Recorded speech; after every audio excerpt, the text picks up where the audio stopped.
If you're interested in furthering your studies in the US or Canada, an important step in preparing to further your studies in the US and Canada is to ensure that you have applied for a student visa or study permit. This topic is very important as it ties to immigration matters. If any mistakes are made during the application process or any important information is left out, this can cause unnecessary delays and may cause your application to even be declined. As a result, the Student Support Services Division, in an effort to demystify the process, is inviting students and parents to steps to applying for a U.S. student visa or Canadian study permit, which is an interactive workshop to be held on April 13th at 2017 from 5 to 6 at the University of St. Martin. So that's April 13th, next week, from 5 to 6 at the university. Parents and students who are interested in applying for a U.S. study student permit or a Canadian study permit. This is very important information. In sports news, currently going on right now, as you have noticed, the lights dimmed a few minutes ago. The meeting room of government is being used by the St. Martin Sports and Olympic Federation in collaboration with the sports department as they're hosting a sports conference. Mainly a sports administrative course, which is being administered. Several speakers and information is being disseminated to the various stakeholders in sports in our effort to further strengthen the institutions and better prepare our athletes for the upcoming Barranquilla Games in 2018. Finally, I'd like to update the general public on my recent trip to Cuba.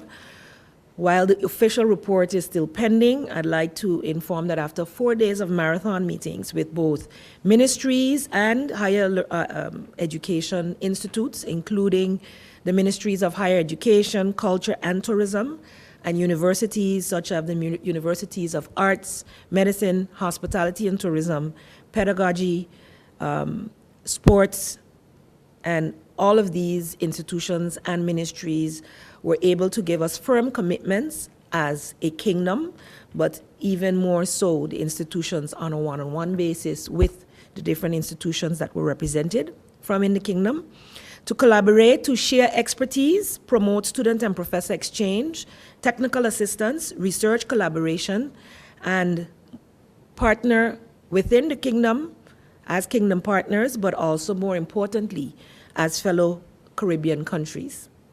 The welcome by the government and the professional community of Cuba was indeed heartwarming and encouraged future cooperation.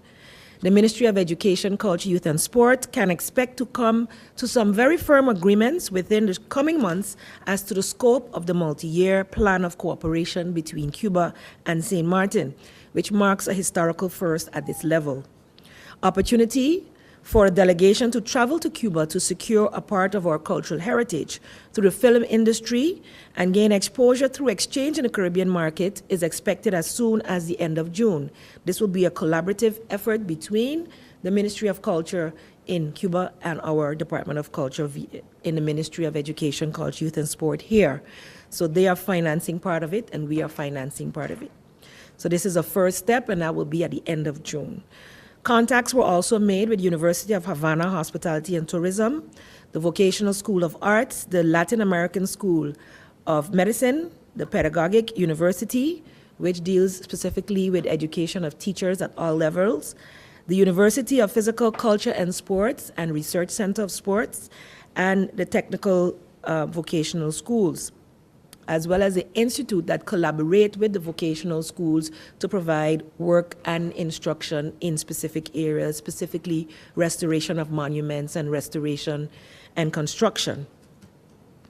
These contacts will be shared with the vocational higher educational institutes right here on St. Martin, as well as other cultural organizations who can benefit from, and sports organizations who can benefit from such collaborations on St. Martin to further enhance their program development, as well as a possibility for us as St. Martin students, athletes, and artists to matriculate in universities in Cuba.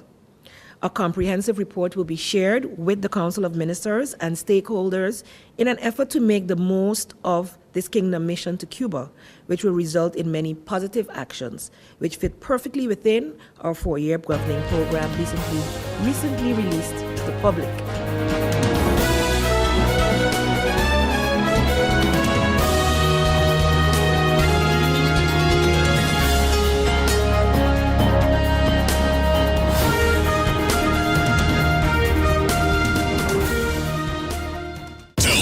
Night of the Hitmakers 5th year anniversary, Friday, April 28th at Carnival Village, featuring Impact Band, Kai, formerly known as Carry Me. Are you ready? Jean-Marc Ferdinand, Claudius Phillips, What time is it? Farmer Nappy, and the Queen of Bacchanal, Destra. Tickets in advance $30, $40 on the day of the show. Ticket outlets, Van Dorp, Adolphus Office Supply, and Domino's Pizza. Partners, Telcel, Heineken, Johnny Walker, Accessible Ventures, Delta Petroleum, Genesis Music Group, SOS Radio. This is an extra tight entertainment production. Just say I. Hey guys, did you know that now with Telcel, if you accumulate $25 or more within one calendar month, you get 15 more? 15 more? Yes, 15 more. However you want. So I can top up $3 now, $10 next week, and so on until I reach or pass $25? That's right, get 15 more. Wow! I feel like a 15 again. Yeah, right. Accumulate $25 or more within one calendar month and get 15 more. Telcel, when you want more.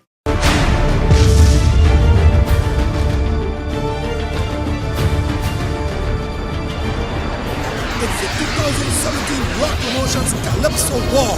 The Calypso eliminations is over, and now it's on to the finals. 10 of St. Martin's best Calypsonians will try to dethrone the reigning Calypso monarch, Shakia, on April 20th. Fish the Mega Ball, the Fox, Young Calix the Protege, His Majesty Baker Jr., King Repeater, Ebony Impress, Impress Z, Mighty Magic, Lady Baker, and King Barrow have that opportunity. Thursday, April 20th, 8 p.m. sharp in the Carnival Village. It's going to be the biggest Calypso war ever experienced in St. Martin. Your referee is Fernando Clark. $15 gets you in. Tickets go on sale from 11 a.m. at the Carnival Village on April 20th. The 2017 Nagico Calypso Finals is sponsored by Nagico, UTS Chippy, Winair, Satex Agencies, A Stitch at a Time, and SOS Radio. The 2017 Calypso War is a Raw Promotions production.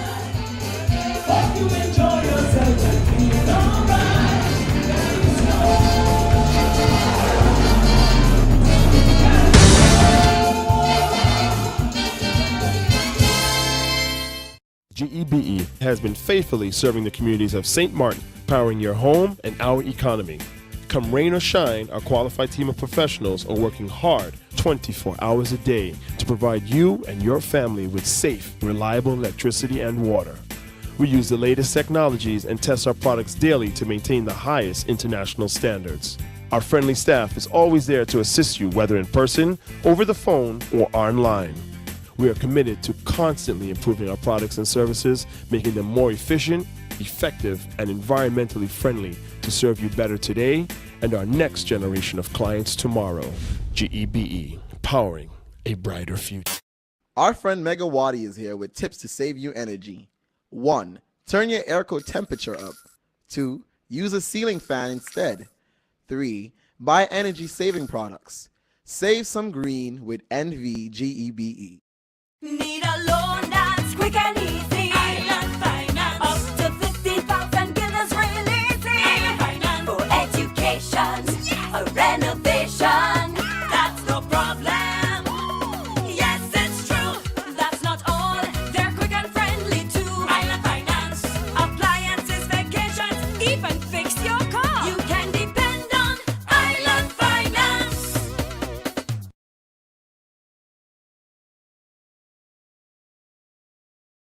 To give a brief update on the status with the hospital. As you know, there was with the construction of the new hospital. As you know, a press release was sent out that a settlement was reached between SZV and VAMED. So with that settlement, the lawsuit which was impeding the progress of the construction of the new General Hospital has been removed. So therefore, progress has begun now on restarting the conversations with financiers. So as you know, previously, we were at the stage with searching for financing for the hospital. Those discussions had stopped due to the court case, and those discussions are now starting again.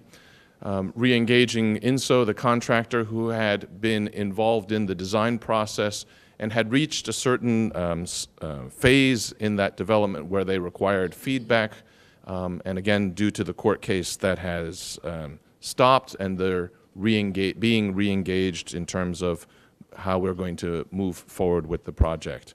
You know, for the public, you know, there's been some discussions, and this is a topic that was touched on in Parliament, but not really, I think, covered that much in the media. In that, when we made a evaluation, or when parties involved had the discussion about should we settle or not, on the one hand, there was a discussion about we didn't do anything wrong, the process was a good process, we believe the judgment from the courts was flawed, and therefore, perhaps from an ego perspective, or perhaps to show that we've done the right thing, to continue the lawsuit to demonstrate that would be, let's say, emotionally satisfying. But when you look at the business case and you look at the needs of the community, in our opinion, anything that delivers the hospital sooner is financially responsible. Because in all of the situations, when you looked at the different scenarios, if you continued with the appeal, even if you win, the delay that it would cost would be probably at least a year. And the financing charges that would be incurred, the penalties that would be incurred for that delay, as well as all the legal costs, would exceed probably the kind of numbers that we were talking about. And then there's all different scenarios of retendering the project, in which case the contractor INSO who had received the bid would probably sue and start another legal battle. So when you looked at all of the different options from a business perspective, while it's not really very pleasant or very palatable to pay a settlement, for the interest of the country, financially it's the right thing to do, and more importantly, for the health of our population, I think it was the right thing to do. So I'm happy that the project is moving forward.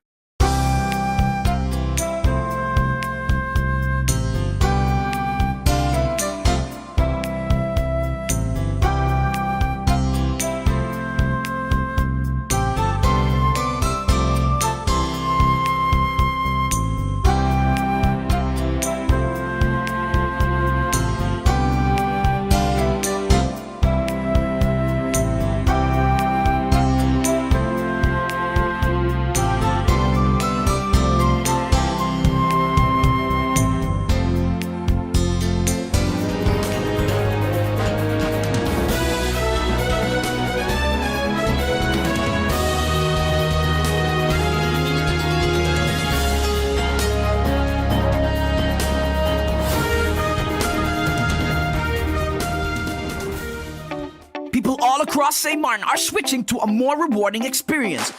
The WIB MasterCard Fun Miles credit card, better known as My Card. Earn 1 Fun Mile for every $2 spent, even abroad and online. This will quickly get you a ton of Fun Miles to redeem for travel, shopping, food, fuel, and much more. But there's more to My Card. Worldwide acceptance, an EMV chip for extra security, and 250 free Fun Miles with first use. Switch to My Card today at WIB. Fun miles, from within your reach. Telcel Night of the Hitmakers. Telcel Night of the Hitmakers. 5th year anniversary. Friday, April 28th at Carnival Village. Featuring Impact Band. Kai, formerly known as Carry Me. Are you ready? Jean-Marc Ferdinand. Claudius Phillips. What time is it? Farmer Nappy. And the Queen of Bacchanal, Destra. Tickets in advance $30, $40 on the day of the show.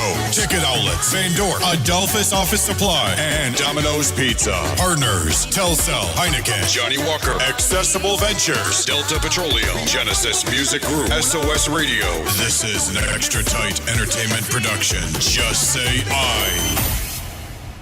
Hey guys, did you know that now with Telcel, if you accumulate $25 or more within one calendar month, you get 15 more?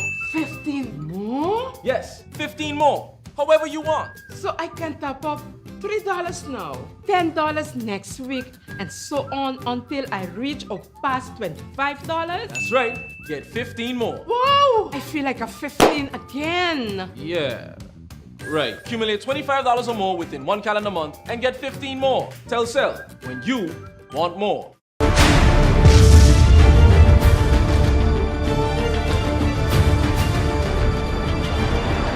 It's the 2017 Rock Promotions Calypso War. The Calypso eliminations is over, and now it's on to the finals. 10 of St. Martin's best Calypsonians will try to dethrone the reigning Calypso monarch, Shakia, on April 20th. Fish the Mega Ball, the Fox, Young Khalid's the Protege, His Majesty Baker Jr., King Repeater, Ebony Impress, Impress Z, Mighty Magic, Lady Baker, and King Barrow have that opportunity. Thursday, April 20th, 8 p.m. sharp in the Carnival Village. It's going to be the biggest Calypso war ever experienced in St. Martin. Your referee is Fernando Clark. $15 gets you in. Tickets go on sale from 11 a.m. at the Carnival Village on April 20th. The 2017 Nagico Calypso Finals is sponsored by Nagico, UTS Chippy, Winair, Satex Agencies, A Stitch at a Time, and SOS Radio. The 2017 Calypso War is a Raw Promotions production.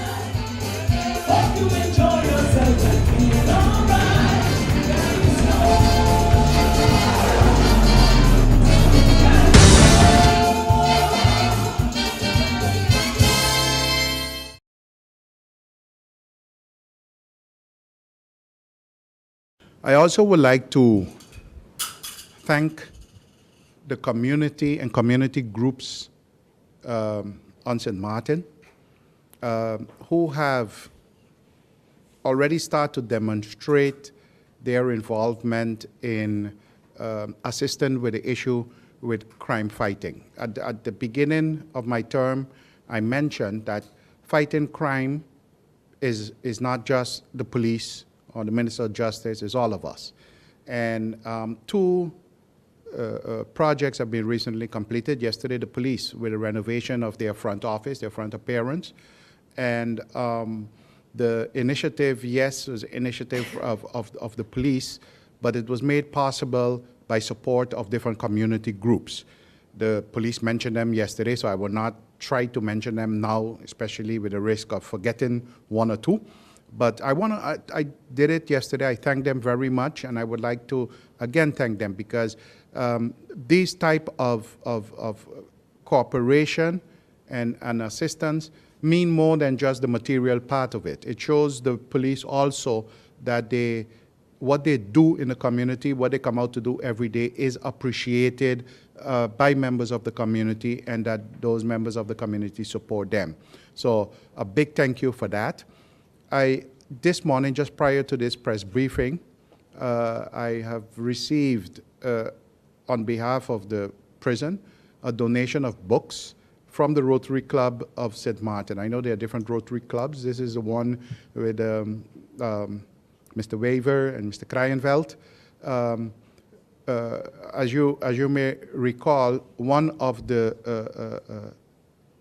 items that in the court case that the judge said is that we should update the books in the library. It is not so that the prison didn't have a library or there were not books in it, but should update the books that are in the library. And the books that were updated, the titles of the books are very appropriate to be used in that particular library. And as I said this morning to the Rotary Club, if it takes one of the inmates to read one of those books and reflect on how they would move forward with their lives, then it would have been worth the effort. And I'm sure my colleague of education would agree with me that we all should read more.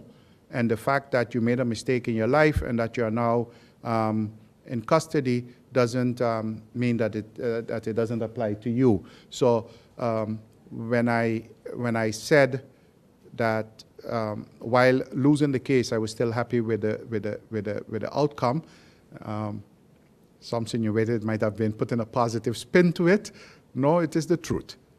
Because I believe that all of those things that were there were in the plan, are in the plan, and I think what the judge did was make sure that, knowing that some of these things would be on a lower priority than some of the major things, by putting this verdict, the judge made sure that they would also get the necessary attention, as these relate directly to the inmates. So again, the Rotary Club, all of those community organizations who have assisted so far, and the police chief, Mr. Carl John, who's doing a tremendous job also with the project of the community policing.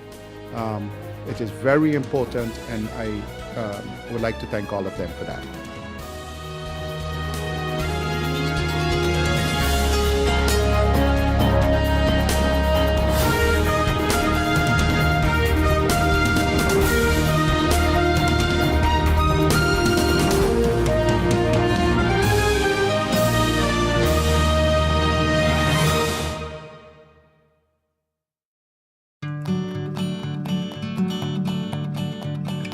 It's been said that behind every door, possibility awaits.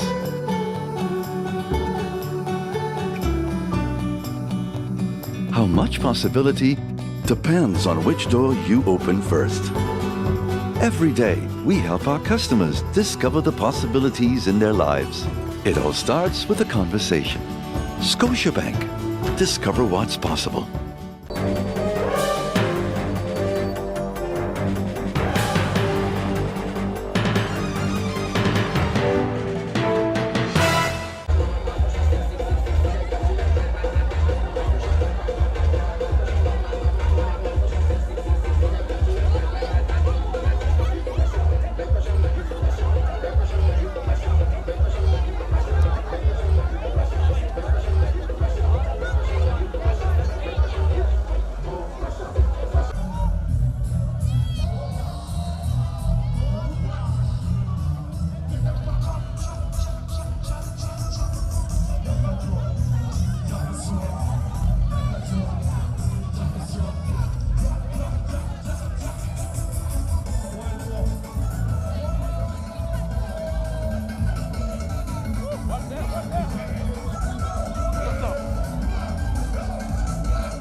Somebody,